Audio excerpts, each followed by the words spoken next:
wakati alipoapishwa kulikuwa na tatizo kubwa la umeme, aliweka jitihada kubwa za kukamilisha mradi mkubwa wa bwawa la Mwalimu Nyerere na kuachilia umeme ule ambao umemaliza kabisa tatizo la kukatika kwa umeme na kuipa nchi ziada ya umeme. Alipoingia madarakani kulikuwa na tatizo la vifo vya kina mama wajawazito pamoja na watoto kutokana na upungufu wa hospitali na vituo vya afya. Katika kipindi kifupi amejenga zaidi ya hospitali 119 za wilaya, zaidi ya vituo vya afya 649 katika kata mbalimbali na zaidi ya zahanati 2800 kwa nchi nzima.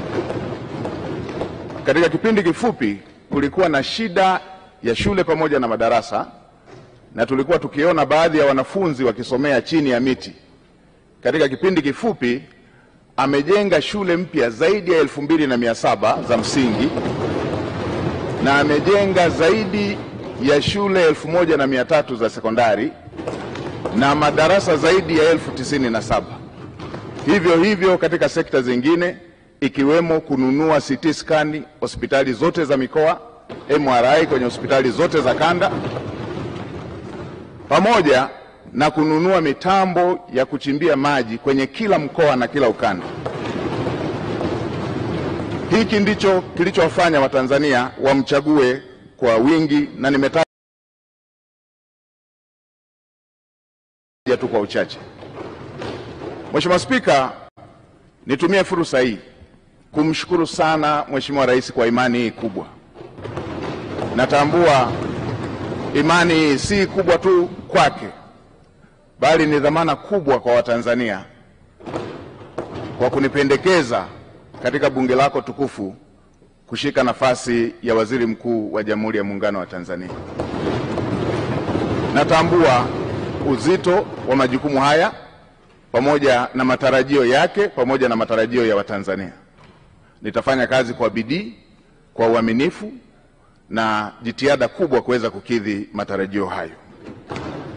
Mheshimiwa Spika, nitumie fursa hii pia kumpongeza Dr. Emmanuel Nchimbi kwa kuaminiwa na kuchaguliwa na Watanzania kuwa makamu wa rais. Tuna imani na utendaji wake na tunaamini kwamba atamsaidia Mheshimiwa Rais katika kutekeleza majukumu yake. Mheshimiwa Spika, nimpongeze pia Dr. Hussein Mwinyi kwa kuchaguliwa na kuaminiwa kuwa rais wa Zanzibar. Ushindi wake ni ishara na uthibitisho wa kazi kubwa alizofanya za kuwaletea maendeleo wa Zanzibari. Namtakia kila laheri katika utumishi wake mpya. Mheshimiwa Spika, nitumie fursa hii kumpongeza mwanasheria mkuu wa serikali. Mwanasheria mkuu wa serikali ndugu yangu Hamza Johari amekuwa kiungo muhimu na amekuwa akisaidia sana majukumu yanayohusu sheria kama custodian wa masuala ya sheria wa serikali. Mheshimiwa Spika, nitumie fursa hii kukupongeza wewe mwenyewe kwa kuchaguliwa kwa kishindo kuwa spika wa Bunge la Jamhuri ya Muungano wa Tanzania, bunge la 13. Natambua nia yako thabiti ya kulifanya bunge la 13 kuwa bunge la Watanzania.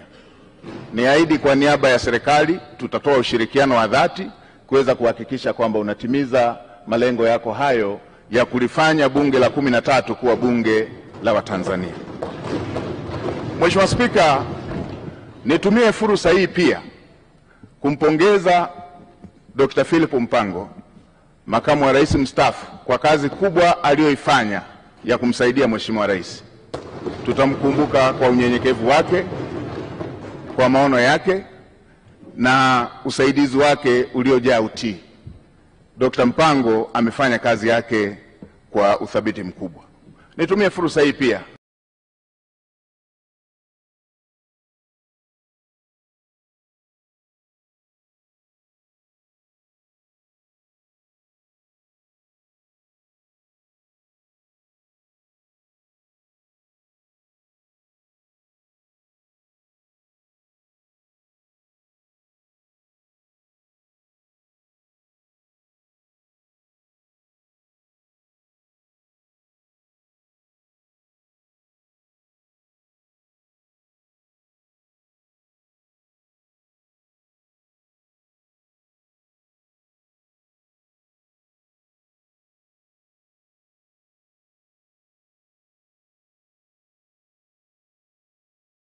kumpongeza Mheshimiwa Kassim Majaliwa, Waziri Mkuu mstaafu.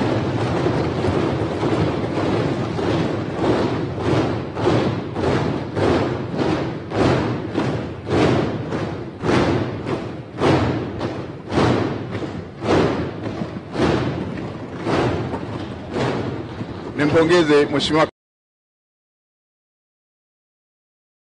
Kassim Majaliwa, Waziri Mkuu mstaafu, kwa kazi kubwa aliyoifanya bila kuchoka ya ufuatiliaji wa miradi, ya ufuatiliaji wa shughuli za serikali, kwa unyenyekevu wake, kwa uadilifu wake na kazi kubwa ambayo amefanya kwa taifa letu. Naamini kila Mtanzania anatambua jitihada alizofanya katika kumsaidia Mheshimiwa Rais. Mheshimiwa Spika, baada ya maneno hayo ya utangulizi, niruhusu niseme nawashukuru sana waheshimiwa wabunge kwa imani hii kubwa mliofanya ya kuthibitisha jina langu. Asanteni sana. Mmenipa faraja na mmenipa deni kwa imani hiyo kubwa mlionipatia. Niwaahidi tutashirikiana nanyi, serikali itashirikiana nanyi, itapokea maoni yenu, itapokea hoja zenu, tutawasikiliza. Na Mheshimiwa Spika, niseme waguzi hata walio wachache watakuwa na fursa sawa, kwa sababu bunge lako ni bunge moja. Mheshimiwa Spika, baada ya maneno hayo ya utangulizi, niseme tu tuko na kazi kubwa mbele yetu. Natambua ukubwa wa kazi iliyo mbele yetu. Kazi kubwa. Hassan hivi majuzi ilitunga dira mpya ya 2025-2050, na awamu ya pili ya serikali ya awamu ya sita ndio itakuwa awamu ya kwanza ya kutekeleza dira mpya. Na Mheshimiwa Spika, unatambua kwenye mbio za vijiti za kupokezana, mwanzishaji wa mbio hizo kipande cha kwanza asipokimbia kwa mbio ndefu kwa spidi kubwa, hata wale watakaokuwa wanampokea watakuwa tayari wamechelewa. Sasa serikali ya awamu ya sita kwa awamu ya pili ndiyo inaanzisha utekelezaji wa dira ya 2025-2050. Mheshimiwa Spika, dira hiyo imebeba matarajio na matumaini makubwa ya Watanzania. Dira hiyo imebeba matumaini makubwa ya vijana ambao ndio hasa walengwa wa dira hiyo. Mheshimiwa Spika, tuna kazi kubwa ya kuanza vizuri kwenye utekelezaji wa dira hiyo, huku tukimalizia viporo vilivyokuwa havijakamilika kwenye dira ya 2025. Mheshimiwa Spika, natambua pia ilani ya uchaguzi ya CCM ambayo imejumuisha masuala yote ambayo ni kero kwa Watanzania katika maeneo mbalimbali. Na nilikuwa nafuatilia hata kampeni za uchaguzi, na ninyi waheshimiwa wabunge, kila eneo mlikuwa mkijiaziliza yale ambayo yapo kwenye ilani, ambayo ni mahitaji ya Watanzania katika maeneo yenu. Ilani hiyo imebeba matumaini makubwa ya Tanzania, na hasa kwa kuzingatia kwamba Dr. Samia Suluhu Hassan amejitambulisha kuwa ni rais wa matokeo, rais wa matokeo ya haraka, rais anayetatua matatizo ya Tanzania. Kwenye maeneo ambayo amepokea vijiji vikiwa havijapata umeme, ndani ya muda mfupi alimalizia vijiji vyote vikapata umeme. Watanzania wanatarajia takriban vitongoji 28,000 ambavyo havijapata umeme sasa vikapata umeme. Hayo ni mambo makubwa ambayo yanasubiriwa na Watanzania katika kipindi hiki kinachofuata. Si hivyo tu, Mheshimiwa Rais ametoa ahadi kupitia ilani ya uchaguzi kushughulikia tatizo la ajira kwa vijana, takriban kutengeneza ajira zisizopungua milioni 8 kwa ajili ya vijana wa Kitanzania. Hii ni kazi kubwa ambayo tutafanyia uratibu, usimamizi kuweza kuhakikisha kwamba ndoto ya Mheshimiwa Rais ya Watanzania wa vijana wetu kupata ajira inatimia. Tutaratibu mpango mkakati ndani ya serikali na kushirikisha sekta binafsi kuweza kuhakikisha kwamba dira hiyo ya Mheshimiwa Rais ya kutengeneza ajira zisizopungua milioni 8 inakwenda kutimia. Mheshimiwa Spika, pamoja na Tanzania kuwa nchi tajiri, bado tuna asilimia isiyopungua 8 ya Watanzania, asilimia 8 ya Watanzania wanaoishi katika umaskini wa kupindukia. Tuna takribani asilimia 26 ya Watanzania wanaoishi kwenye umaskini wa kipato. Niwakumbushe Watanzania, mimi umaskini wa Watanzania sijausoma kwenye kitabu, nimeuishi. Na Mheshimiwa Spika, katika maisha yangu haya, katika umri wangu huu, miaka takribani 32 nimeishi katika maisha hayo ya umaskini. Nimeishi katika maisha ambayo, kwa wale wanaokumbuka, kule vijijini mama zetu, dada zetu wakivaa gauni huwa wanajifunga nguo kiunoni. Ile nguo anayojifunga dada yangu, ile nguo anayojifunga shemeji yangu, ndio ilikuwa nguo yangu ya kujifunika. Kwa hiyo kabla hajamaliza shughuli zake za kila siku, silali mpaka akalale ili nipate shuka ya kujifunika. Na asubuhi kabla hajaanza kazi lazima niamke ili ile nguo niliyojifunika ndio yeye iwe nguo ya kujifunga ili aweze kuanza majukumu yake. Ninatambua mazingira ya kulala, unaenda kuchunga, ukirudi nyumba nzima inavuja, na utakapolala inabidi ujifunike ile ngozi ili matone yale yanayoendelea kuvuja angalau yatue kwenye ngozi. Na yatambua maisha hayo. Natambua mnaenda kula pamoja na watoto wote rika mbalimbali, mko takriban 20 kwenye chungu kimoja cha mboga, chungu kimoja cha sahani moja ya ugali. Inabidi utangulize kuanza kula ugali mwingine bila mboga, kwa sababu ukisubiria mikono ya kwenye mboga iishe ndio na chakula kitakuwa kimeisha. Na natambua matatizo haya ya ajira ambayo Mheshimiwa Rais anayaongelea. Natambua maumivu ya kusoma kwa shida na ukasubiria ajira ukiwa umekosa. Natambua dira hiyo ambayo Mheshimiwa Rais anataka awapatie vijana takriban milioni 8 ajira. Natambua maumivu yake. Nilipomaliza chuo nimefanya kazi ya kubeba zege kwenye kiwanda cha matofali ili upate kipato cha siku, na mke wangu akiwa anapika mamalishe, na wakati mwingine wakati anawagawia wabeba zege wenzangu wengine walikuwa wanatoa maneno makali. Natambua adha hiyo. Niwahakikishie Watanzania hasa wa mazingira ya chini watasikilizwa kwenye kila ofisi ya umma.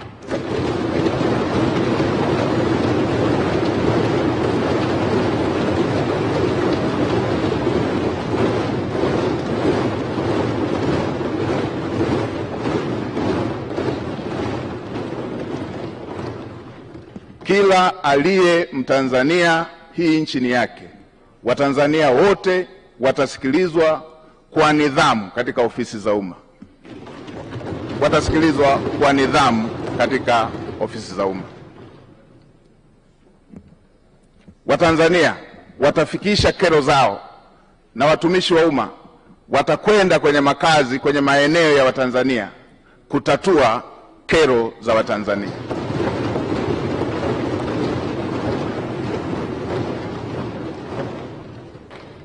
Ukiondoa miaka 32 hiyo niliyoielezea, miaka takriban 18 maisha yangu yamezungukwa na wahitaji kuliko walioridhika, nikiwa na watoto takriban 100 nao kaa nao, na bweni la wanawake na wanaume, wasichana na wavulana hapa. Natambua mahitaji na uhitaji wa Watanzania. Naitambua.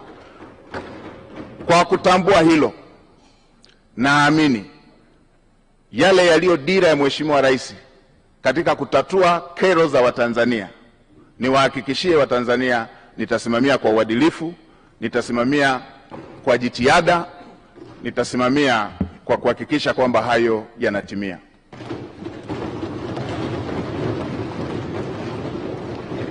Kwa kuzingatia kazi kubwa hiyo iliyoko mbele yetu niliyoisema, kwa kuzingatia kazi kubwa iliyoko mbele yetu niliyoisema, watumishi wa umma na Watanzania sote tuwe tayari. Lazima tuende kwa gia ya kupandia mlima.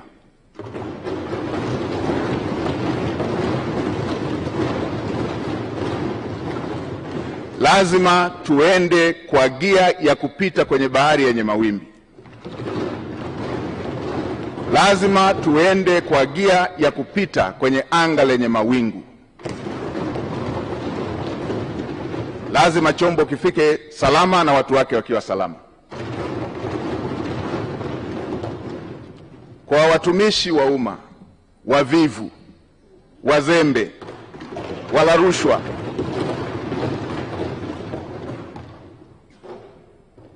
na wenye lugha mbaya kwa Watanzania, tuwe tayari.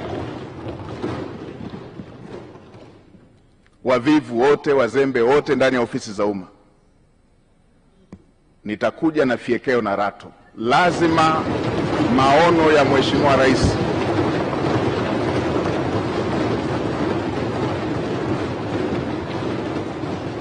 Lazima maono ya Mheshimiwa Rais ahadi ambazo Mheshimiwa Rais amewaahidi wa Tanzania lazima zitekelezwe. Mheshimiwa Spika, katika kumalizia, nitoe rai kwa Watanzania wote. Haya yote ambayo tunayaongea, yale yote yaliyoongelewa kwenye dira, yale yote yaliyoongelewa kwenye ilani ya uchaguzi, yale yote tulio na matamanio nayo, yale yote yaliyo ahadi ya Mheshimiwa Rais pamoja na makamu wa rais, yale yote yaliyo ahadi zenu waheshimiwa wabunge, yatatimia tu kama tutaendelea kumtanguliza Mungu katika mambo yetu kama taifa, na kama taifa letu litakuwa na amani, kama taifa letu litakuwa taifa lenye amani. Yatatimia tu kama tutaendelea kumtanguliza Mungu katika mambo yetu kama taifa, na kama taifa lina hali ya amani. Bila amani, yote tunayotamani, yote tunayotarajia, yote tulioahidiwa, yote viongozi walioahidi, yote yaliyoko kwenye dira, yote yaliyoko kwenye ilani hayawezi kufikiwa. Nitoe rai kwa Watanzania wote, tuwe na wajibu wa kuhakikisha kwamba nchi yetu ni ya amani. Tumtangulize Mungu hata kwa yale tunayoona ni magumu, ili tuweze kuhakikisha kwamba Mungu anatusaidia kupata ufumbuzi wake, kwa sababu kwake yote ni mepesi. Mheshimiwa Spika, katika kumalizia, nishukuru familia yangu, wamesimama nami mara zote, mke wangu Neema pamoja na watoto. Niwashukuru wananchi wa jimbo la Iramba, niwashukuru sana wananchi wa jimbo la Iramba, kwa sababu pasipo wao kunichagua nisingepata sifa leo ya kupendekezwa kuwa waziri mkuu. Asanteni sana wana Iramba, asanteni sana Watanzania wote. Mheshimiwa Spika, nakushukuru kwa mara nyingine. Asante sana kwa kunipa nafasi.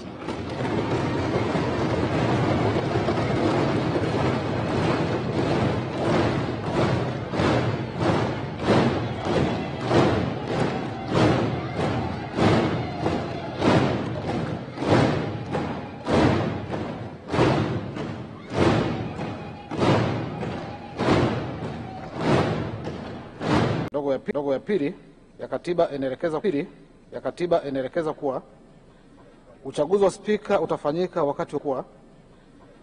wa spika utafanyika wakati wowote katika mkutano wa kwanza